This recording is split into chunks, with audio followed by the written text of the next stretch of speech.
오직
안녕하세요. 우리 새벽 바이블 스쿨 학부모 여러분들 이렇게 또 동영상으로 인사를 드립니다. 코로나19 때문에 다들 힘드시고 또 바쁘실 줄로 압니다. 함께 또 우리 자녀 교육에 대해서 고민도 해보고요. 또 우리들이 적어도 선교원에 왔는데 우리 아이들이 영적으로 어떻게 자라야 되는지, 또 부모의 역할은 무엇인지 우리가 함께 생각하는 그런 시간을 갖겠습니다. 자녀 교육은 어떻게 보면 세상에서 제일 힘든 일입니다. 여러분 힘드시죠? 근데 동시에 세상에서 가장 행복한 일이기도 하죠. 아이들을 보는 것만 해도 에너지원이 되고 활력이 됩니다. 그리고 또 한 가지는 이 아이들을 잘 길렀을 때 보상이 있다는 사실입니다. 우리가 사실 아이들을 기르면서 또 돈도 벌어야 되고 노후도 걱정해야 되고 하지만 성경의 원리에 의하면 아이 하나가 잘 길러오면 부모를 봉양하게 되어 있지요. 그래서 좋은 자녀를 기르면 그 자녀 자체가 보험이 된다 하는 그런 웃음말도 있습니다만, 꼭 그것을 위해서만은 아닐지라도 자녀를 잘 기르면 보상이 있는데 하나님 앞에서의 보상이지요. 모세 어머니는 이 요게벳은 아이 셋을 잘 길렀어요. 하나는 모세, 하나는 아론, 그리고 하나는 미리암. 그 하나, 우리는 하나를 하나님의 사람으로 잘 길러놓는 것이 어떻게 생각하면 이 땅에서 살아가는 삶의 가장 중요한 잡입니다. 그 우리가 해야 될 사명이기도 합니다. 그래서 아이들을 우습게 내팽개치지 말고 아이들을 정말로 귀하게 양육을 하면 그 아이들이 얼마나 놀라운 아이가 될지 모릅니다. 그래서 이 시간에 우리 함께 우리 어떻게 자녀를 양육해야 될 것인가를 생각해 보도록 하겠습니다. 우리는 아이들을 영적으로 기르는 데 관심이 있어요. 기술도 필요하고요, 여러 가지 지식도 필요하지만 진짜 중요한 것은 영적으로 길러야 된다는 사실입니다. 그래서 영적인 아이가 될 때 이 아이가 모든 면에 구비된 그런 인격자가 되니까 우리가 영적으로 기르는데 첫째는 관심을 가져야 되고요. 그리고 문제의 자녀는 없습니다. 문제의 부모가 있을 뿐입니다. 아이들의 문제는 다 부모의 문제예요. 가정에서 아이가 문제가 생겼다, 아이가 학교에서 문제가 생겼다, 그러면 다 내 문제인 줄 알아야 돼요. 그래서 내가 변하면 자녀가 변하는 거예요. 결국 자녀 교육은 부모 교육입니다. 예를 들면 아이들을 너무 많이 나무라하지 마세요. 아이들은 나를 보고 따라갈 뿐입니다. 또 나를 보고 아이들이 원망을 품고 불만을 품을 뿐입니다. 그러니까 내가 변화되고 내가 새로워지면 아이들도 새로워져요.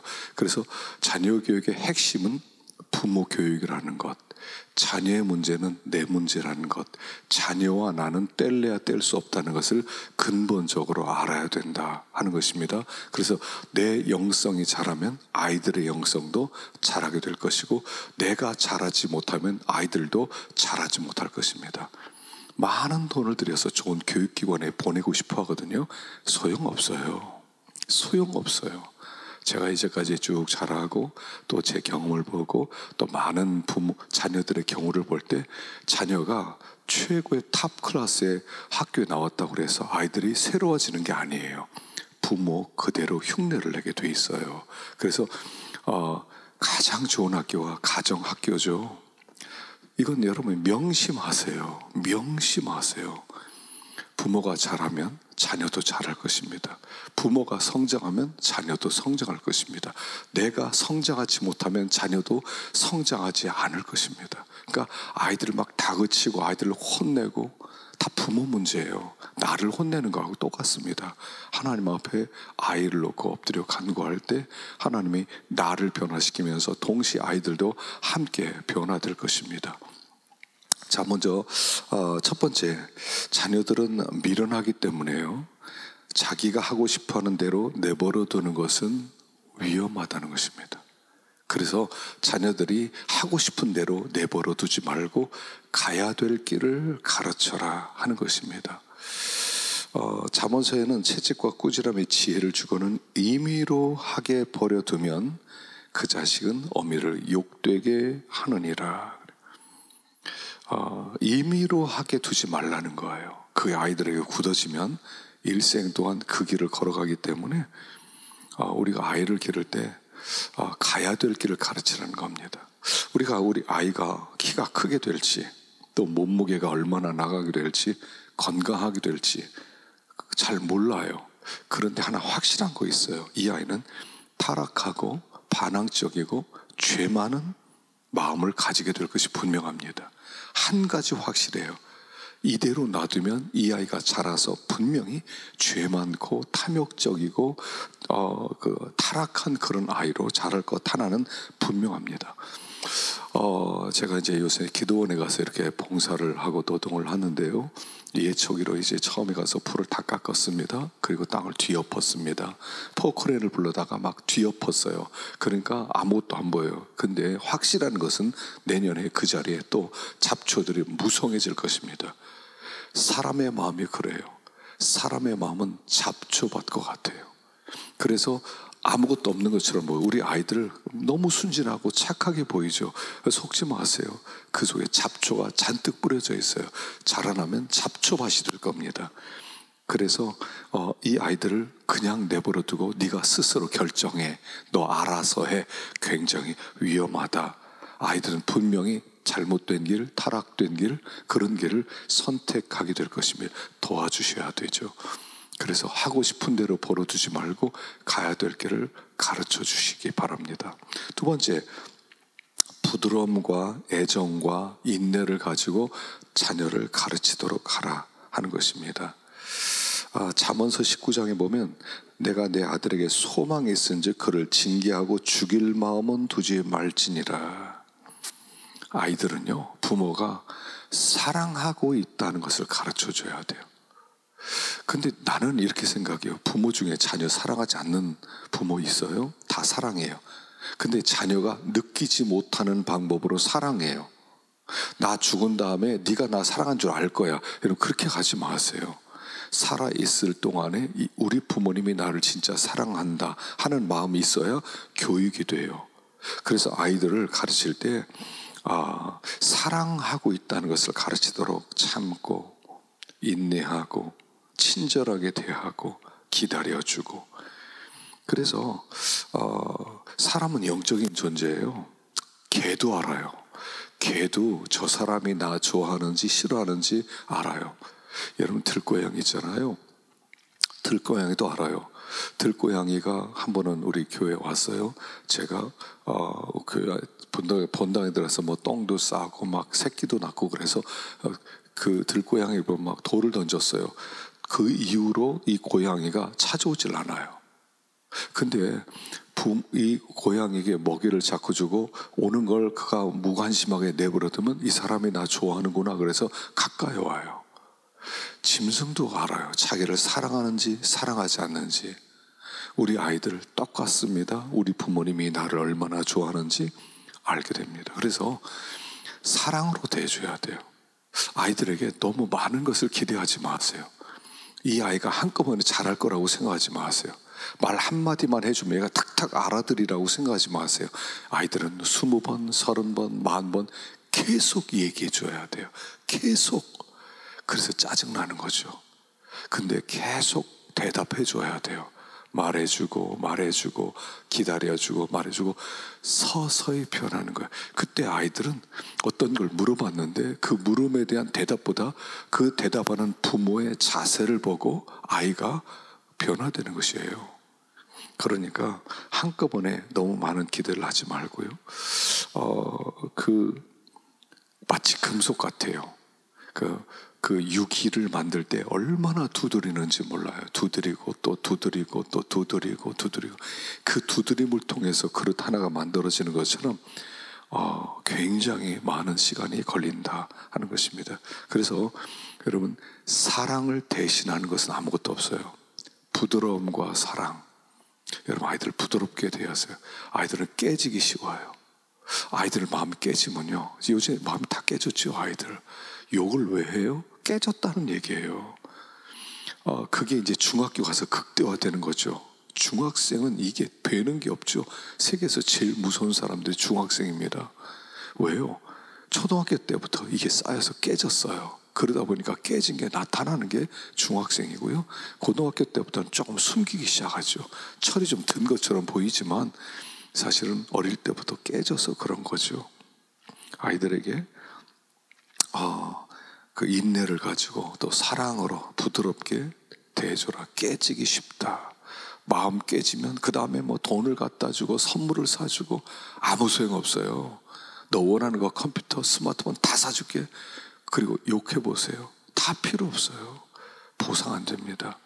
그래서 부드러움과 사랑을 대신할 수 있는 것은 없다 하는 것입니다. 세 번째, 한결같은 신앙 교육으로 계속 가르치라 그랬습니다.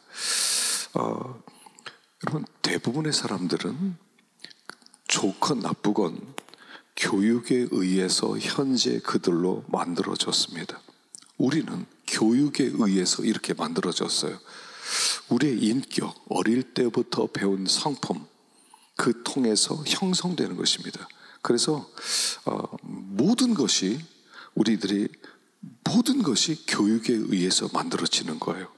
누군가를 보고 배웠어요. 부모, 친구, 선생, 선배, 선생님, 누구를 통해서든지 텔레비전 뭐든 보고 배웠어요. 보지 않고는 나오는 게 없어요. 뭔가 보았어요. 그래서 이제 우리 부모님들이 아이들 많이 보게 하려고 외국도 보내고 여행도 다니고 하는 거 아닙니까? 보는 게 배우는 거거든요. 그래서 이제까지 우리는 교육에 의해서 만들어졌어요. 그렇기 때문에 아이들에게 한결같은 신앙 교육으로 계속 가르쳐야 돼요.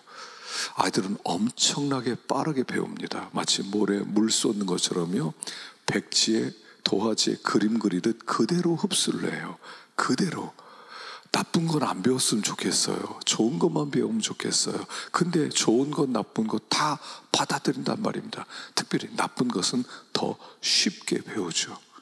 우리의 타락한 성품과 같이 맞물려 있으니까. 그래서 아이들을 교육시킬 때 한결같은 마음으로 교육을 시키라는 거예요. 한결같은 마음으로. 같은 마음으로 늘 동일하게 일치된 마음으로 대할 수 있어야 된다 하는 것입니다. 그래서 그 은혜가 계속 부어졌을 때 아이들 마음 가운데 사단이 요새를 세울 수가 없어요. 우리 아이들을 학교에 보내기도 하고 앞으로 이 세상의 그 타락한 위험한 현실 속으로 아이들을 들이밀게 될 것입니다. 거기에서 사탄은 우리 안에서 엄청난 우리의 자녀들 안에서 요새를 세우고 있어요. 그걸 깨뜨릴 수 있는 것은 은혜밖에 없어요. 한결같은 신앙교육. 아이들이 그레이스를 배울 수 있어야 돼요. 그레이스, 은혜를 배울 수 있어야 돼요. 은혜스럽다. 말 은혜란 이거다 저거다 전제가 아니에요. 아이들에게 그레이스하게, 그레이시어스하게 대하세요. 은혜스럽게. 아이들이 그걸 배우도록 한결같은 신학교육 하시는 겁니다. 네 번째, 자녀의 육체보다 영혼을 귀하게 여기라는 거예요. 우리 자녀는 소중합니다. 근데 소중한데 영혼을 사랑하라는 겁니다.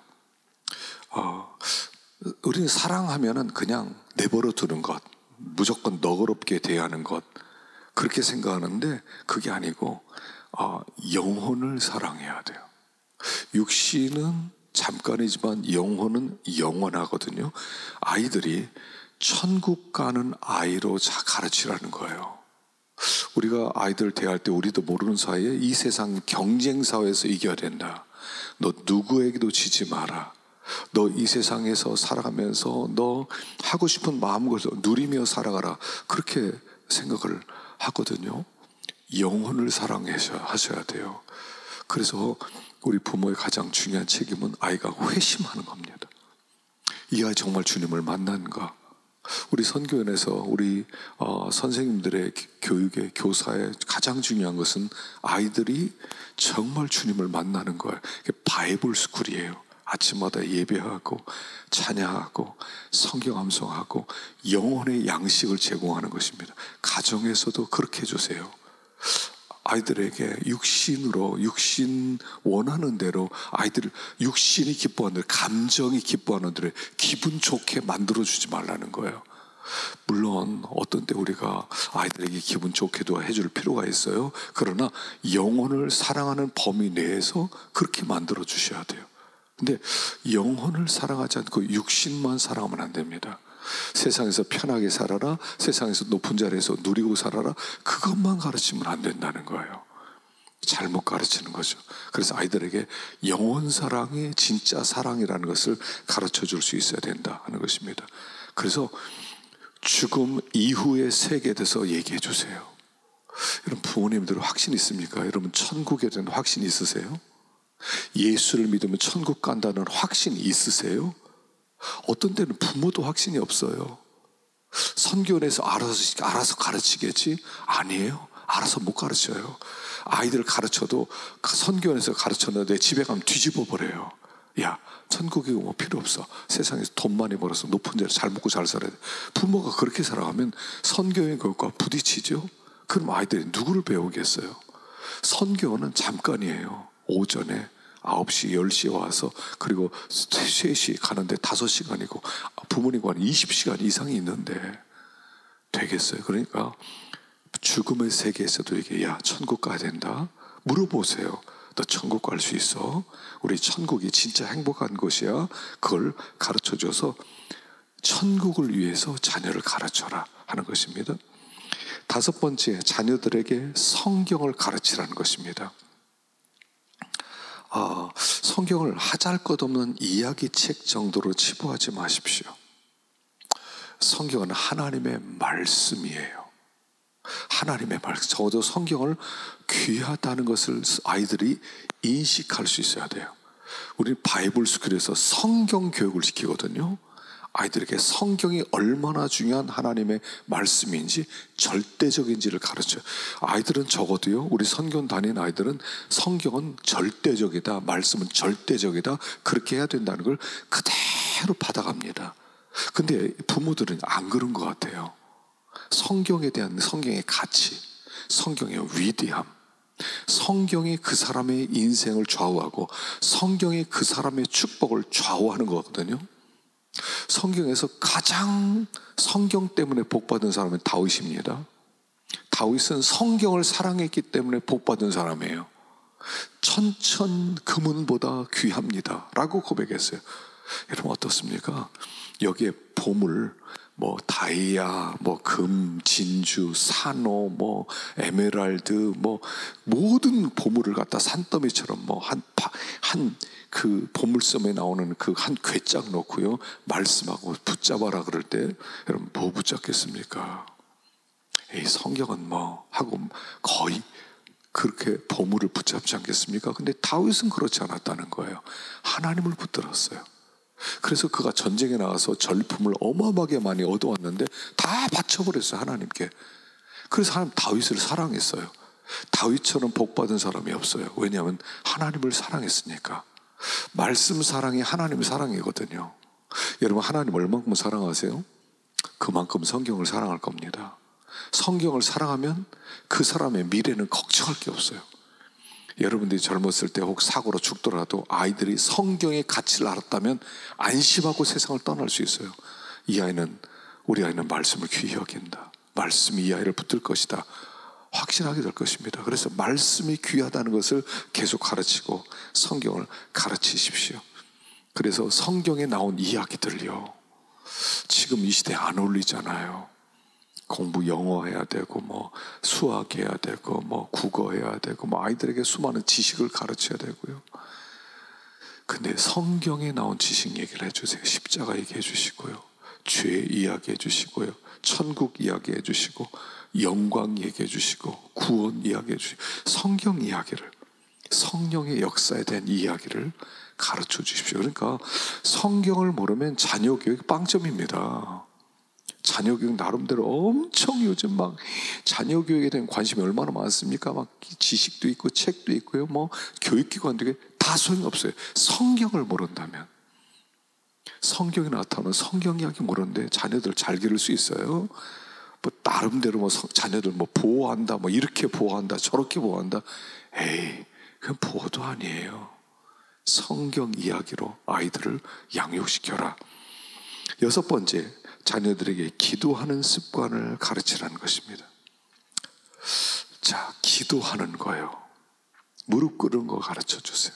우리 성경에서 아이들이요, 기도할 때 얼마나 예쁜지 몰라요. 얼마나 무릎 꿇고 두 손 모으고 간절히 기도할 거 보면요, 여러분 정말 마음이 녹아내려요. 제가 이렇게 보면 마음이 막 녹아내릴 정도로 아이들이 정말 진지하게 기도해요. 부모님들은 어떠세요? 기도의 습관 있으세요? 아침에 일어나서 짧은 시간이라도 간절하게 밤에 잠자기 전에 아이들이 들을 수 있을 정도로 아이들 머리에 손을 얹고 이 아이를 축복한다고, 하나님과 함께 하게 해달라고 기도하는 모습을 보여주세요. 이 아이가 죽을 때까지 그걸 잊지를 않아요. 죽을 때까지. 그래서 기도하는 건 습관이에요. 습관. 처음에는 하나님을 만나고 교제하는 것도 중요하지만 습관부터 들이셔야 돼요. 아침에 일어나서 기도하는 습관, 밤에 기도하는 습관, 이것부터 아이들에게 자꾸 심어주세요. 지금 심어준 대로 아이들이 자라게 될 거예요. 그래서 모든 게 다 기도의 제목이다. 아이에게. 아이가 아프면 기도하자, 배고프면 기도하자, 무서우면 기도하자, 힘들면 기도하자. 뭐 항상 무슨 일이든지 모든 게 다 기도의 제목이라는 거예요. 뭐 배고프다 그럼 기도하자, 뭐 먹고 싶다 기도하자. 하여간 모든 것을 다 기도로 바꿀 수 있는 법을 가르쳐 주십시오. 너무 제가 형이상학적 얘기하나요? 기도를 습관화시키십시오. 아이들에게 기도를 심어 주십시오. 저는 원리적인 얘기를 해요. 하나님이, 내가 보니 하나님이 자녀를 기르는 거예요. 우린 다 하나님의 자녀이기 때문에 자녀를 나에게 맡겼지만 근본적으로는 하나님의 자녀예요. 하나님이 길러가세요. 그래서 하나님 앞에 기도하는 법을 가르치면 아이들이 잘 자라게 될 것입니다. 일곱 번째, 자녀들에게 근면의 습관과 은혜의 수단인 교회 규칙적으로 참석하는 습관을 가르쳐라 하는 것입니다. 자, 아이들 부지런한 걸 가르치세요. 뭐 정주영 씨가 그랬듯이 어릴 때부터 막 4시부터 깨워서 그 다음에 일하러 나가고 밥 먹이고 그랬다는 거 아닙니까? 그 집 며느리는 새벽 4시부터 일어나서 밥하고 새벽부터 밥 먹고 일하러 나갔다는 거 유명하지 않습니까? 근데 믿는 사람은 부지런한 사람들이에요. 새벽의 사람들입니다. 하나님은 새벽의 하나님이세요. 그래서 은혜 수단이 교회에 규칙적으로 참석하는 습관. 이번에 저는 코로나19 시대를 보면서 제일 제가 큰 위기를 뭘 느꼈냐면 비대면 예배를 드리다 보니까 예배에 참석하는 걸 소홀히 해도 되는 것 같은 아주 안 좋은 독 하나를 심어줬다는 겁니다. 설교만 들으면 된다. 이게 어마어마한, 저는 이 코로나19가 이 전 세계 교회에 엄청난 해독을 끼쳤다고 생각하거든요. 예배 참석 안 해도 돼. 동영상 예배 드리면 돼. 설교 들으면 된다? 나중에 시간 되면. 설교는 예배가 아니에요. 교회 자체가 은혜 수단이에요. 나와야 돼요. 나오도록 해야 돼요. 그래서 하나님 나라, 교회는 하나님 나라의 지부기 때문에 하나님 나라를 교회만이 가르쳐 줄 수 있단 말입니다. 예배의 중요성, 말씀을 잘 듣는 것, 목사님은 귀한 분이라는 것. 특별히 집에서요, 목사 욕 좀 하지 마세요. 애들 듣는데. 목사 욕하는 건 독약 먹이는 거예요. 그 목사가 형편없는데 그가 하는 말이 얼마나 형편없겠어요. 그래서 목사 욕하는 가정은 100% 안 됩니다. 복받지 못해요. 목사님 자체가 위대하거나 목사님 자체가 인격이 탁월한 분이 아니에요. 그런데 하나님의 입으로 쓰임받고 있기 때문에 귀한 거예요. 욕 함부로 하지 마세요. 그러면 가정은 복받지 못해요. 그래서 하나님 교회 나가는 것, 주일날은 꼭 예배 드리는 것, 그걸 아이들에게 꾸준히 가르치십시오. 재미있는 것이 있어라도 딱 끊고 예배 드리는 것을 가르쳐 주셔야 됩니다. 8번째, 믿음의 습관을 가르치라는 겁니다. 믿음의 습관. 다시 말하면 불신앙을 갖지 않도록 만들어 주라는 거죠. 믿도록 가르치는 거. 믿음의 습관. 믿어라.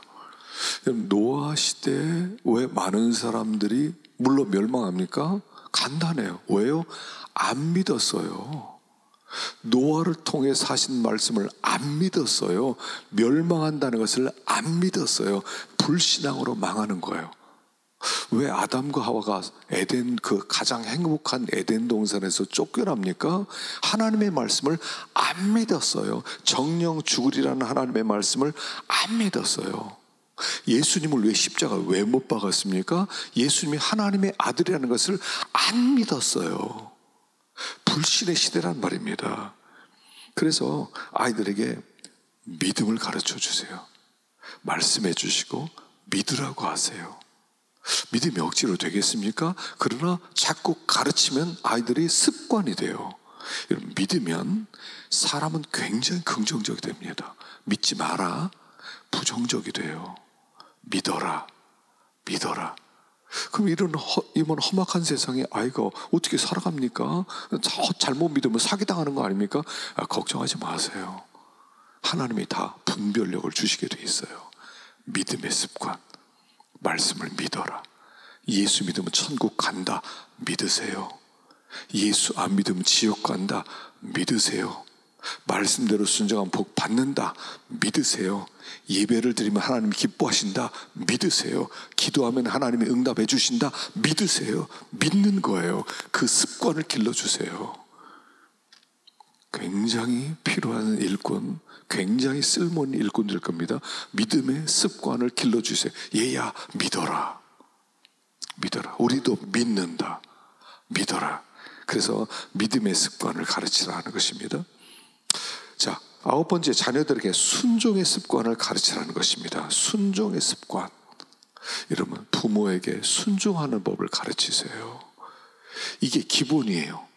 하나님께 순종하고, 부모에게 순종하고, 학교 선생님께 순종하고, 목사님께 순종하고, 윗사람께 순종하고, 이 사람이 귀한 사람이 돼요.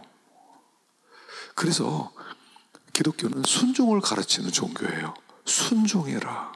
순종해라. 아이들이 뭐 다 이해를 합니까? 이해 못해도 순종하라고 하십시오. 이해될 때까지 기다리라 하지 말고 순종하십시오. 아브라함이 이삭에게 양 어디 있습니까? 하나님이 준비하셨다. 그리고 순종해라. 따라와라. 그래서 이삭을 하나님께 제물로 바칠 때 이삭이 그렇게 순종했어요. 예수님도 이 땅에 내려서 하나님께 순종했어요.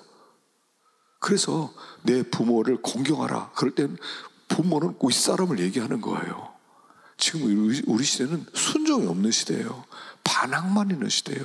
불법이 난무하죠. 부모에게 순종하지 못하면 하나님께도 순종하지 않을 것입니다. 직장 상사에도 순종하지 않을 것입니다. 그러면 무너지는 거예요. 질서가 깨지는 거죠.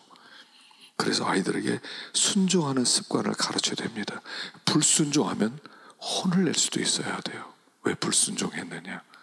혼을 내주고 아예 고집을 꺾고. 그래서 순종이 표가 되십시오. 우리 가정의 표는 순종이다. 순종하라고요. 순종을 가르치. 이 세상은 순종한 바보라고 그러죠. 이와 같은 세상에 어떻게 순종하냐? 교회는 전혀 다른 걸 가르쳐요. 순종을 가르치는 겁니다. 그리고 아이들에게 순종을 가르치면 아이들은 후에 부모를 잘 공경할 겁니다. 여러분 자녀가 나이 들어서 여러분 공경할 것 같아요? 안 할 것 같아요? 지금 가르치는 것에 따라 달라집니다. 순종을 가르치세요. 조금 엄격하게. 그러면 나이 들어서도요, 이 아이가 부모를 잘 봉양할 것입니다. 10번째, 자녀들에게 진실을 말하는 습관. 이건 뭐냐면 거짓말하는 습관을 기르지 말라는 거예요. 진실을 얘기해야 돼요. 이게 진실하게. 근데 이게 부모 교육에 굉장히 중요한 게 뭐냐면 무섭게 억압하거나 윽박지르지 말라는 거예요.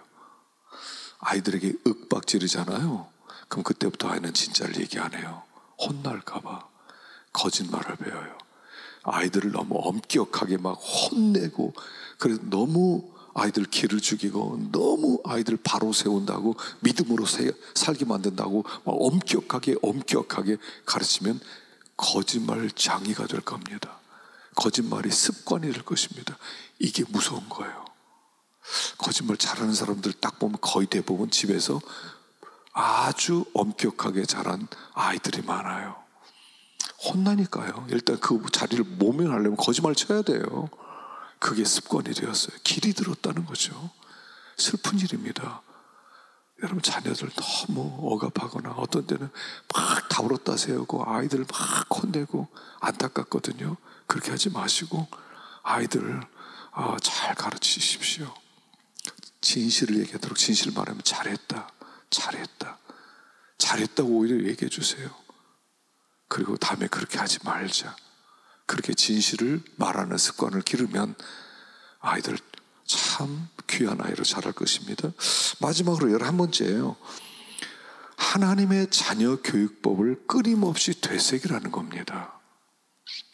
여러분, 하나님이 우리를 어떻게, 우리가 하나님 자녀거든요. 하나님이 우리를 어떻게 대하세요? 그걸 깊이 생각하라는 겁니다. 하나님의 자녀 교육법. 하나님은요, 우리가 원한다고 다 주시지 않아요. 여러분, 기도한 거 100% 다 받았습니까? 아니죠. 자녀 교육법 중에 하나예요. 다 주지 마세요. 여러분, 집에서 특별히 모든 걸 가져 아이들이 원한다 그러면 막 다 주고 싶어요. 그게 행복하게 하는 거라고. 위험한 생각이에요. 지금 우리 시대는 모든 게 풍성해서 문제예요. 갈급증이 없는 시대예요. 귀한 줄 몰라요. 아이가 귀한 줄 알아야 되는데 귀한 줄 몰라. 옷이 너무 많아, 신발이 너무 많아, 좋은 게 장난감이 너무 많아. 그러니까 불행한 거예요. 아니, 너무 많은 게 왜 불행해요? 너무 많으니까 갈급증이 없어요. 이거 진짜 갖고 싶다, 내가 저걸 위해서 수고해야 되겠다. 어떤 것을 소유하기 위한 노동이 없단 말입니다. 그러니까 갈급증이 있어야 돼요. 하나 얻었을 때, 와, 드디어 하나, 장난감 하나, 신발 하나 살기 위해서 1년 내내 수고해서 모아가지고 그 신발을 샀을 때 그 신발이 진짜 귀한 거예요. 그래서 너무 많은 것을 주시지 않았다는 것입니다. 때로는 어려운 길로 이끄셨다는 것입니다. 이스라엘 백성들을 애굽의 쉬운 길 대신에 아주 어려운 광야길로 인도하셨다는 것입니다. 때때로 육체 가시도 주셨다는 사실입니다. 그러나 하나님이 변함없는 끝까지 우리를 사랑하셨다는 사실입니다. 그래서 항상 생각하세요. 아이를 기를 때 하나님이라면 어떻게 하셨을까? 하나님이 어떻게 하실까? 하나님이, 내가 하나님께 그렇게 구했다면 하나님은 뭐라고 하셨을까? 항상 하나님의 자녀 교육법을 기억하라는 것입니다. 생각하면서 기르세요. 내가 변하지 않으면 자녀도 변하지 않습니다. 그래서 여러분들 자녀 중에 정말 모세 같은 일꾼, 다윗 같은 일꾼, 다니엘 같은 일꾼, 그런 귀한 일꾼들이 나와서 하나님께 영광 돌릴 수 있기를 정말 간절히 바랍니다. 수고하셨습니다. 감사합니다.